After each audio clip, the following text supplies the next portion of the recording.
Guess who's back? Back again. Yes, I am still out here. I am still pursuing my dream of completing the novel Oblivion Chronicles of the End. The title of this video is on Christianity, based on my experiences here lately, as well as in my lifetime on Christianity. I was in a shelter. So in the shelter, they really use the Christianity as a weapon, like for food or any resources. You have to, because most of the charities are run by Christian organizations, they subject you to sitting through sermons in order to get decent food, because the shelter itself was like a prison. The food was like prison food, flavorless, sometimes unidentifiable mixes of stuff. But if you went to chapel, they serve food after chapel, but you have to sit through chapel. They give you a slip when you go in. If you don't have that slip, you don't get the food. So they subject you to Christianity. Now, in the shelter itself, they're not working showers. Only one was working. There was a black mold in the showers. The sleeping quarters were bunk beds, where you could only have a sheet and a pillow, a sheet and a blanket that they provide. You can't have your own blanket. You can't have your own linens. You can't bring your own pillow. So it was run like a prison. So it was like homelessness is a crime. And I guess they said that's what Trump was pushing towards, making homelessness a crime. And one of the main issues I have with Christianity is that you can't convince me you care about the fate of my everlasting soul if you can't see my humanity. So I can't condone Christianity. My ancestors have put on my spirit that it's complicit to support, engage, anything with Christianity. I can't do it. It is very pressing on my soul. I can't even listen to it because I know it's a load of crap. So you can't convince me that all of the evils done by people in this society, especially this oppressive system, are forgiven by calling on a name or believing in a name that was created. It has nothing to do with my God. If they want to worship that, that's their God. I don't understand how any of my people could believe in that God, living in this society and seeing that if that is the God, why does that God on this earth award with material comfort those who oppress and kill and subjugate, but those who have a good heart and actually live a life of do no harm are at the bottom of the rung? That's not a God I would respect. I can't do it. So unfortunately, I did not get any of the gravy of living in the shelter. I would not sit through a sermon to get a good meal.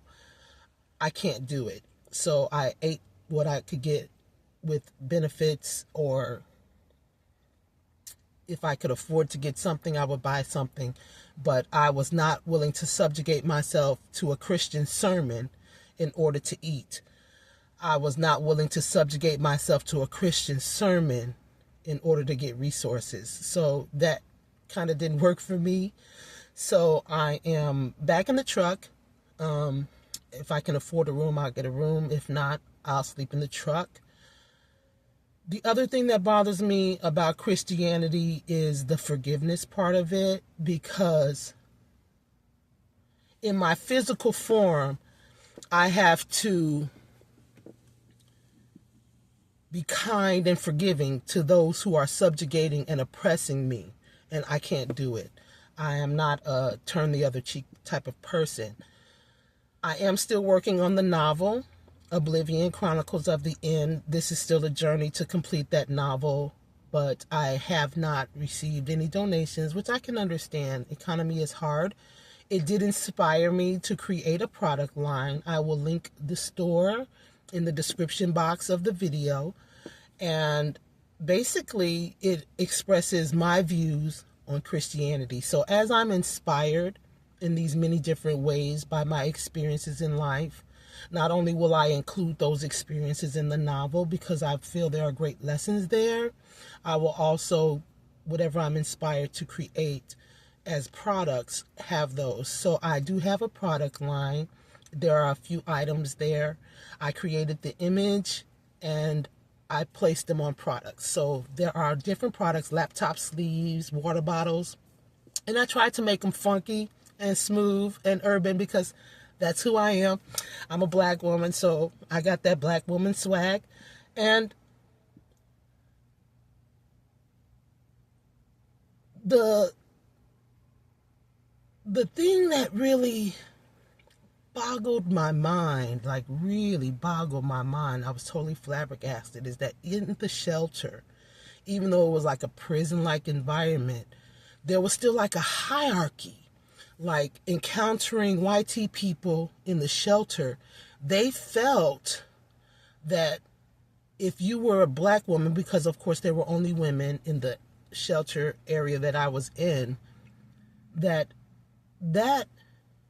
you were like, I felt like they wanted me to be their mammy. Like, I'm not your mammy. They would tell you all of their experiences and they would expect to relate to you just because you're black. So I had a lot of YT women telling me about their experiences cooking meth, their experiences being in prison, their experiences doing DUI, their experiences with being physically abused. And these are things that I cannot relate to. I have never experienced that. But because I am black, they assume that I relate to prison, I relate to crime, I relate to drugs, and I don't.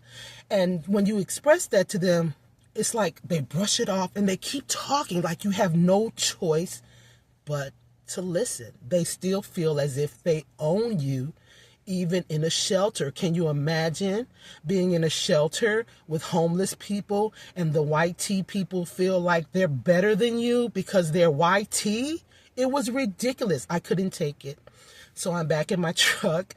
Even the older people, like we were watching TV. There were 3 of us, black women, watching TV in the shelter. We were watching Homefront with Jason Statham, which is one of my favorite movies. Shout out to Jason Statham. I don't know what he's like as a person, but I do love his movies. And this older lady who's in the shelter, this is her first day in the shelter. She comes in with her walker and goes, "Oh, are you watching BET? Like, is that the only thing black people watch is BET? You see the TV screen." But it was meant to be a little microaggression. And that's the thing about YT people that I cannot live with anymore, is the microaggressions. I'm calling it out. I'm calling it out. And from that moment, I would not even acknowledge her existence. She was invisible to me. And that bothered her. I would walk in the room and she would speak as if I was going to speak back. I have not spoken to you. I will not speak to you. I am no longer coddling YT people and pretending that because they're Christian, they're good people. No. I also encountered in the shelter Native Americans, and I don't understand if you're Native American, why is Spanish your native language? Why do they all speak Spanish? I don't understand that. That's not an American language. So dealing with the identity theft was bothersome too. So I'm not in a position anymore in my life where I can hold my tongue.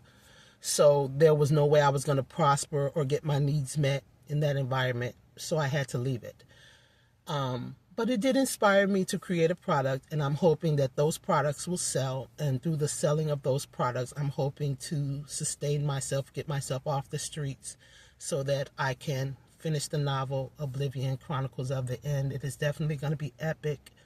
Because I'm telling you, the novel is forming in my brain every day. So I can't wait until I can get a long jag of at least a week or 2 where I can just do nothing but write. Because, of course, I'm still having to earn my daily bread. So I don't spend much time writing daily. And I just want to get to the point where I can just write. But for now, I am surviving. And the novel is still on. And if you would like to support my endeavors, please visit my storefront. The link will be in the description box below. And yeah, so this is the video on Christianity, based giving you my opinion of Christianity and why I cannot support, engage, or condone anything dealing with Christianity. Thank you so much, and I hope you continue to support and look forward to more videos every opportunity I get.